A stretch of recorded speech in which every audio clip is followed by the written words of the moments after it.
Quero falar sobre a entrevista do camarada Fernando Haddad. Tá? Eu vi a entrevista toda, escrevi um pouco sobre ela, né? E é o seguinte: primeiro, que eu achei o Haddad visivelmente desconfortável em falar em relação de coisas que seriam muito importantes que ele falasse. O primeiro deles, que me chamou mais atenção, é em relação ao posicionamento do Brasil, do governo brasileiro, em relação à China.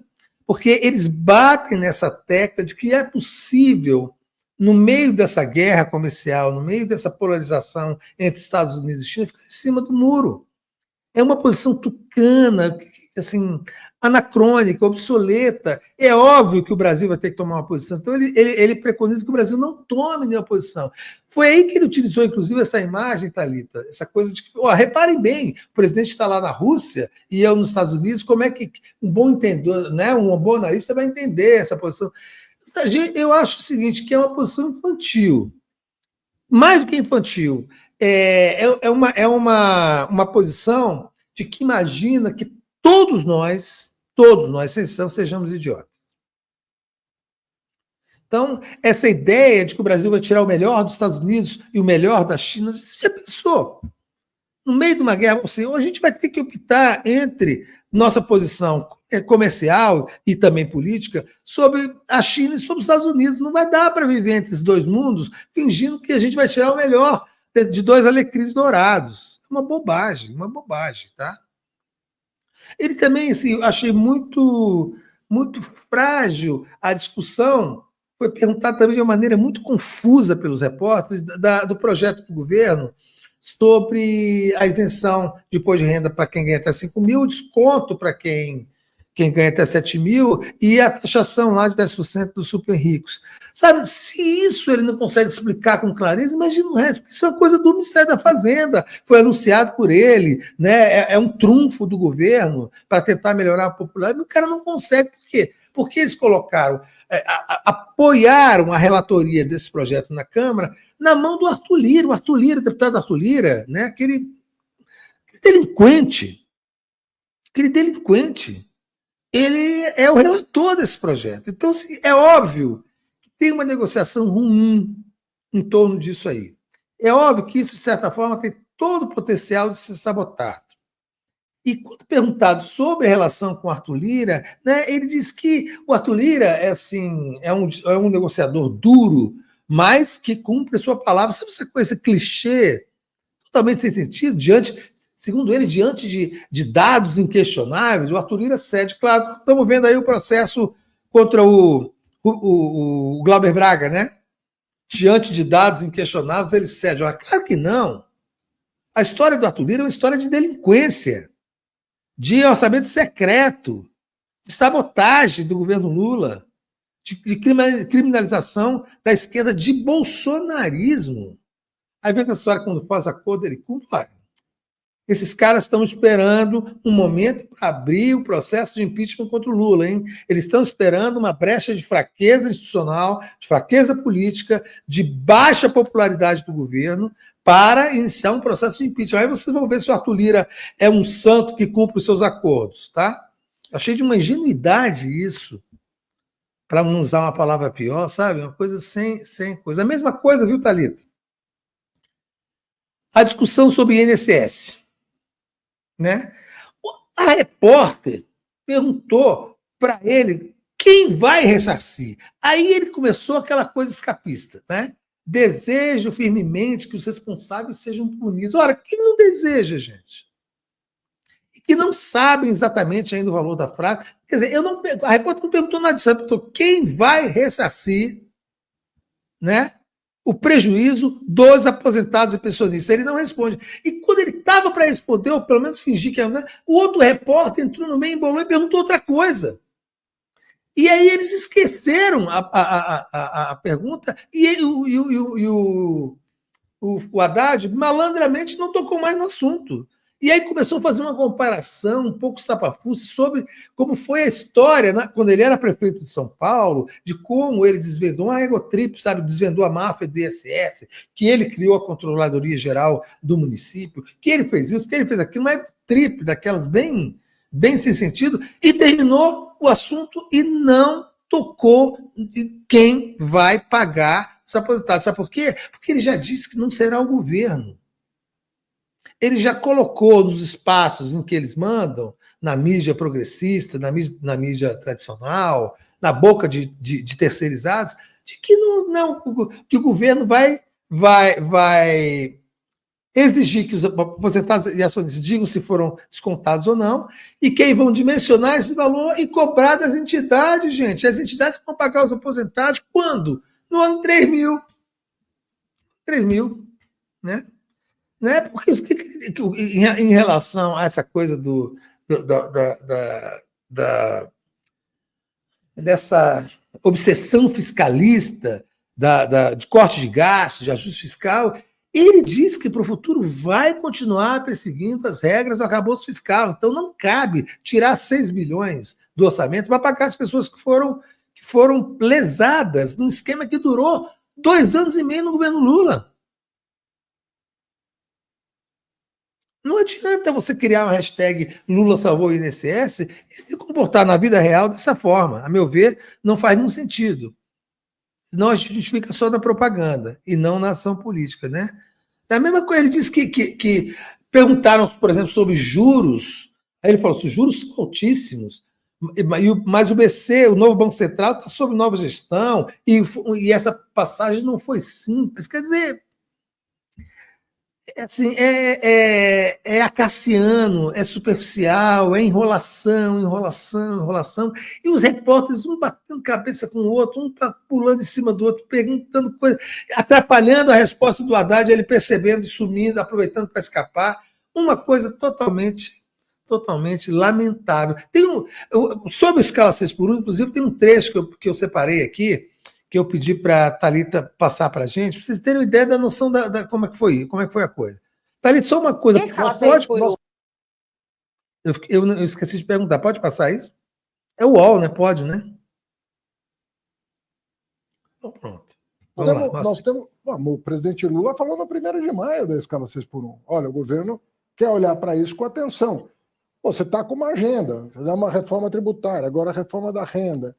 Consolidamos os programas sociais. Nós temos espaço para pensar, mas quando você trata de princípios universais, quando você trata do dia a dia das pessoas, quando você puxa as bandeiras para o que é comum a todos nós, fica mais fácil interagir. Quando você cai na armadilha do lado de lá e fica indo para o nicho, para isso, para aquilo, você vai perdendo terreno, porque eles jogam com uma dose de preconceito, com uma dose de fake news, com uma dose, inclusive usando instrumentos que nenhum de nós quer usar. Não vamos usar. A escala 6x1 vai ser olhada com atenção, mas o senhor é favorável a ela? Olha, vamos pensar, tem todo um problema a ser considerado quando se trata de jornada de trabalho, que é a questão seguinte: nós estamos inseridos num mundo global, mas vamos pensar claramente, né? O mundo tem que caminhar para uma situação, o mundo, não estou falando do Brasil só, o mundo vai caminhar para uma situação em que a questão do trabalho vai ter que ser enfrentada. Você está Thalita, para aí, a tecnologia de ponta hoje vai substituir.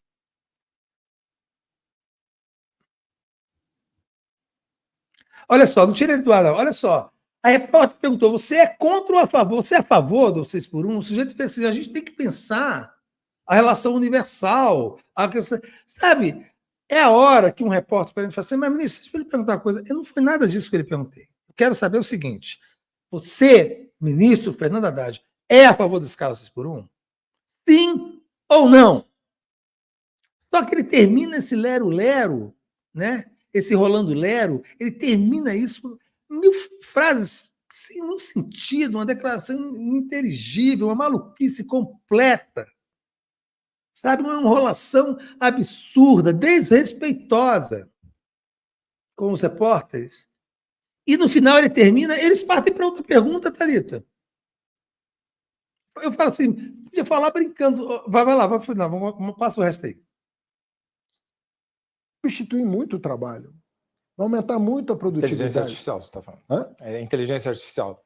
A inteligência artificial, eu vou confessar que eu sempre fui interessado, eu sou um cara interessado, eu gosto de ler as coisas, mas essa minha viagem mudou muito a minha cabeça sobre o que vai acontecer.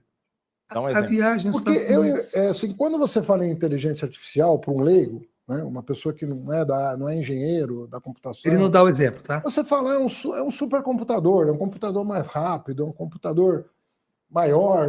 Você pensa que é uma questão de escala. Fala, mudou a escala da revolução informática. Não foi isso, não é isso que está acontecendo. Olha que loucura. Você está mudando a natureza do processamento de dados. Você está parando de ensinar a máquina. O que isso tem a ver com a escala 6x1? Aqui é a pergunta inicial. Aprender o que é essa coisa. É outro mundo. E tomando decisões por ela mesma. Né? É outro mundo. E quando você vê isso na prática, quando você faz uma O repórter. visita Olha as guiada intervenções do repórter, gente. por essas grandes empresas que estão no olho do furacão hoje, cai a ficha de que você está falando de outra coisa. Então, pode parar. Entra aí, Thalita. Chega. É o nível de enrolação, digo, sem nenhum exagero, é desrespeitoso com o repórter. Aí no meio disso, o repórter falou, é a inteligência artificial. O que isso tem a ver com a pergunta? A pergunta é: você é a favor da escala 6x1? O cara vai lá na viagem dos Estados Unidos, fala de processamento de dados que ele aprendeu, que o computador tem que aprender a fazer o que é, o outro fala de inteligência artificial, ele fala que é muito interessado, que ele lê muito. Aí, cara, isso é um desrespeito com os repórteres estão desrespeitando a audiência e mostra a fragilidade do jornalismo brasileiro hoje. Fragilidade total do jornalismo brasileiro hoje, diante da autoridade. É por isso que eles nos odeiam aqui. É por isso que tanto lá na direita, como na esquerda, como no progressismo, eles odeiam essas análises que a gente faz. Essa análise, para mim, olha, eu vou repetir uma coisa, uma ladainha, hein? Isso aqui é o que há de mais importante a ser feito em relação ao governo.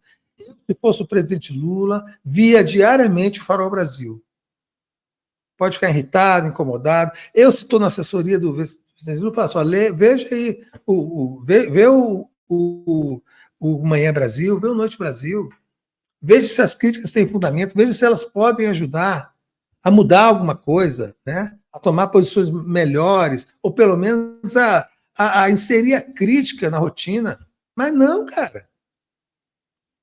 Olha a entrevista, olha, vocês viram esse trecho? Parece aquelas conversas de doidão.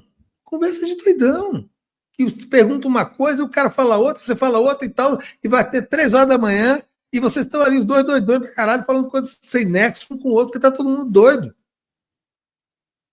Dois repórteres do UOL, da Folha de São Paulo e tal, não conseguem extrair uma informação miseravelmente relevante do entrevistado como o Haddad.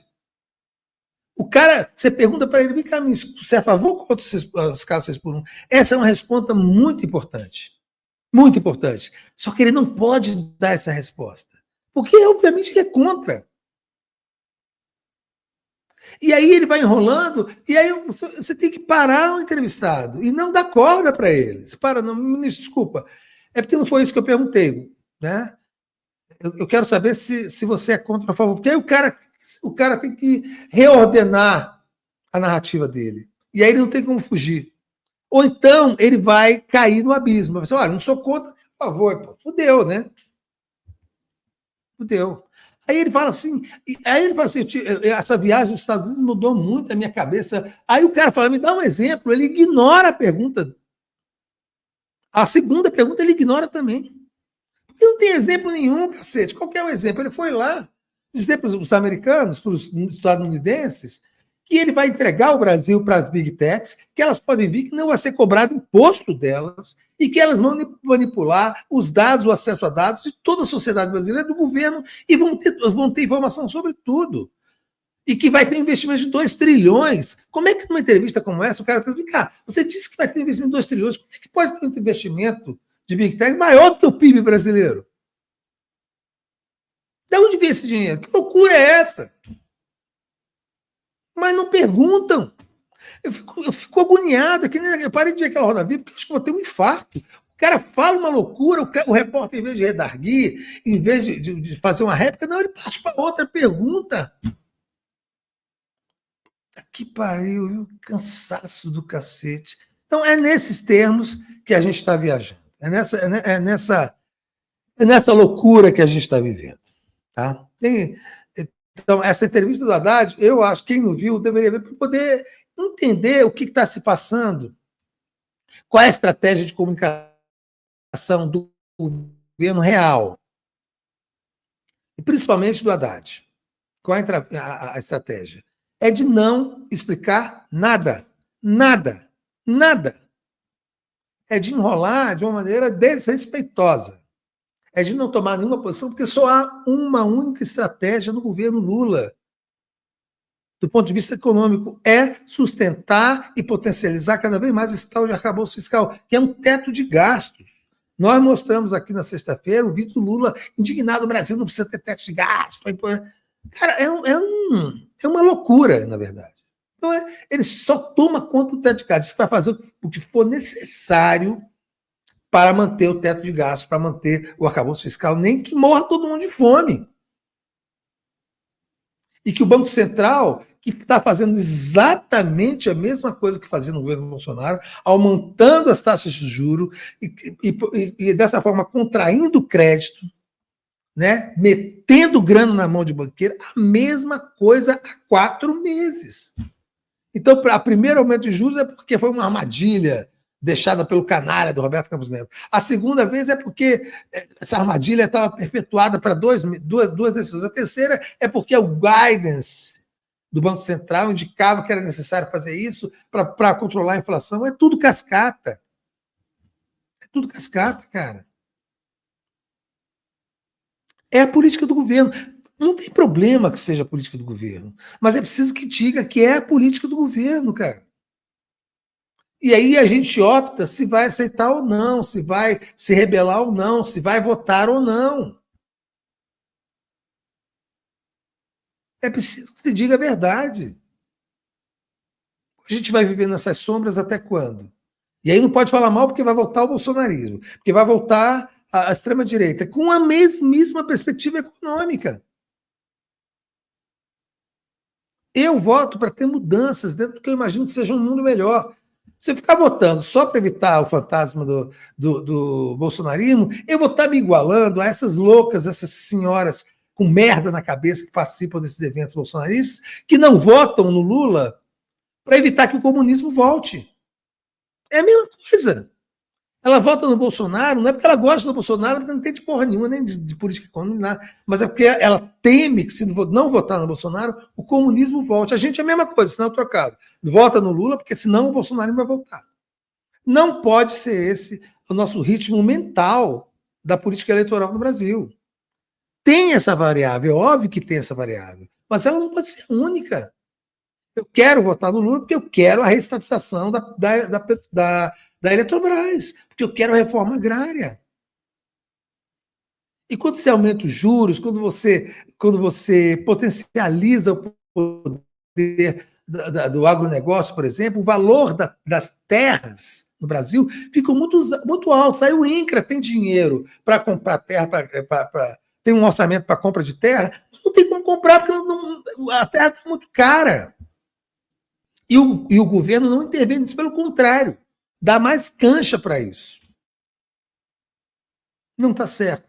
Eu sempre vou dizer, não está certo. Quando eu achar que não está certo, eu falo, está errado. E não adianta, senão fica aquele bando de puxa-saco dizendo que está tudo certo, está tudo bem, mas não está. É a história do rei está nu, né? O rei está nu, ninguém tem coragem de dizer que ele está nu. Porque ele está lindo, sua roupa é maravilhosa, tal, até que alguém grita no chão, porra, você está nu.